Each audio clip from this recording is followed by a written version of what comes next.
Hello and welcome back to my channel. In this video tutorial, lesson 16, we are going to talk about the recover function in Golang. Let's start. The recover function is used in conjunction with the panic function to handle runtime error in our Go program. When a panic is triggered, the program will stop executing and print the error message to the console. We already learned what is and how to use the panic function in the previous lesson, lesson 15.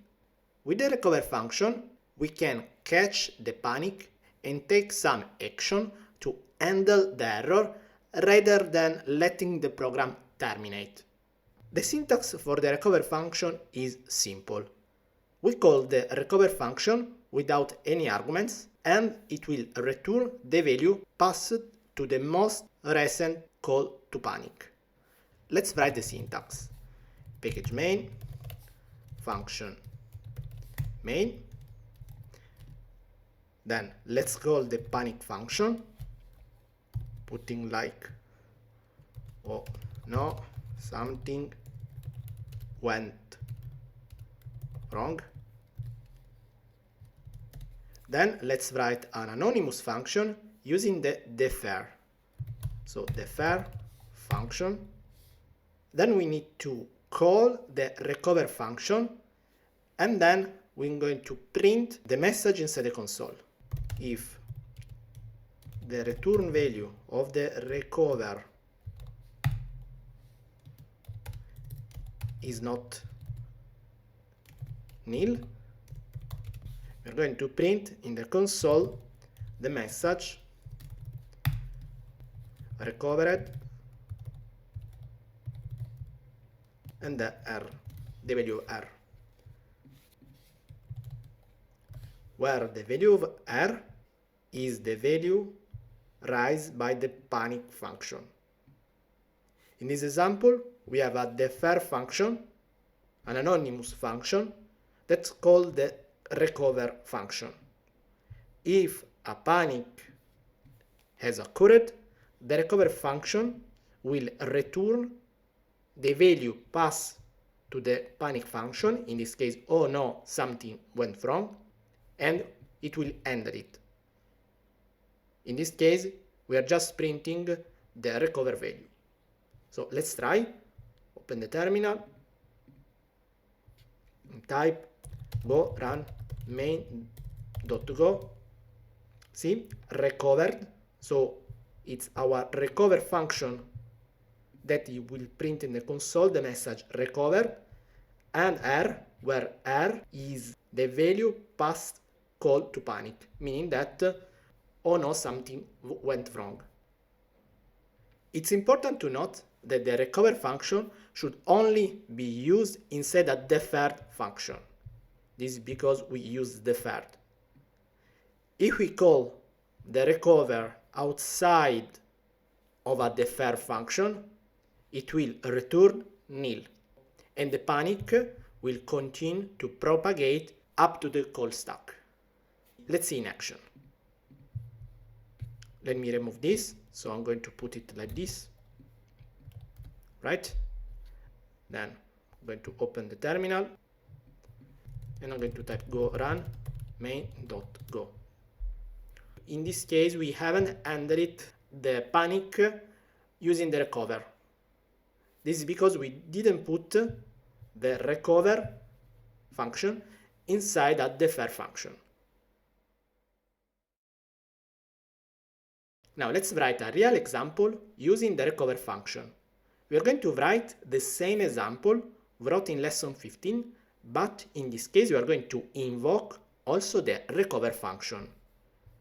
Let's start.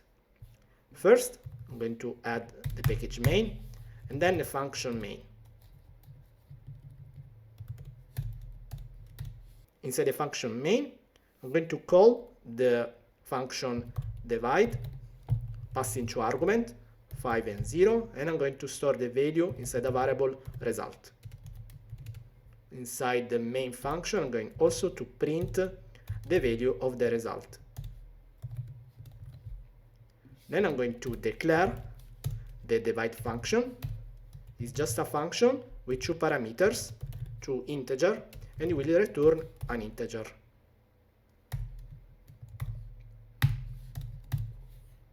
Then I'm going to check if the value of the variable b is equal to 0. I'm going to call the panic function with the message cannot divide by 0. Otherwise, I will return a divide by b. This is exactly the example that we wrote in the lesson 15. Now let's add the recover function in order to handle the panic. So first we need to create an anonymous function using the defer keyword. So defer function. And then inside this anonymous function, we're going to call the recover. As final step, let's invoke the recover function. If, so first let's declare R is different from nil. I'm going to print in the console the message recovered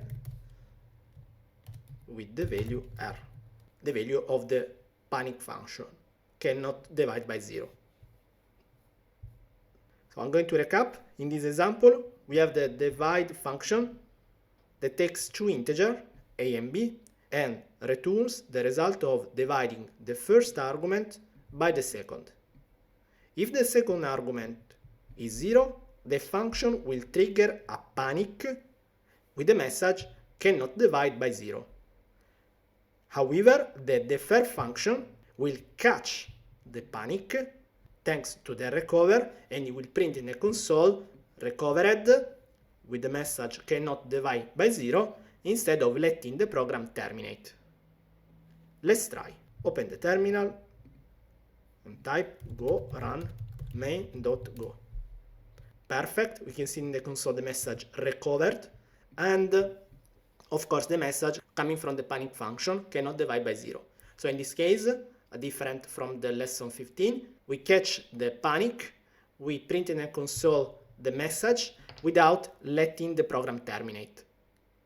Now let's try this example again, but without another value for the variable b. So instead of 0, let's put 1. Let's again open the terminal, go run main.go. Perfect. In the console, instead of the message recovered cannot divide by 0, we can see the result of the division between the variable a and the variable b, meaning 5 divided by 1. That's it for this lesson, lesson 16. The recover function is a powerful tool for handling runtime error in your Go programs. But remember to use it in conjunction with the panic function and inside the deferred function to handle the error and continue the execution of the program instead of letting terminate. That's it for this lesson, lesson 16.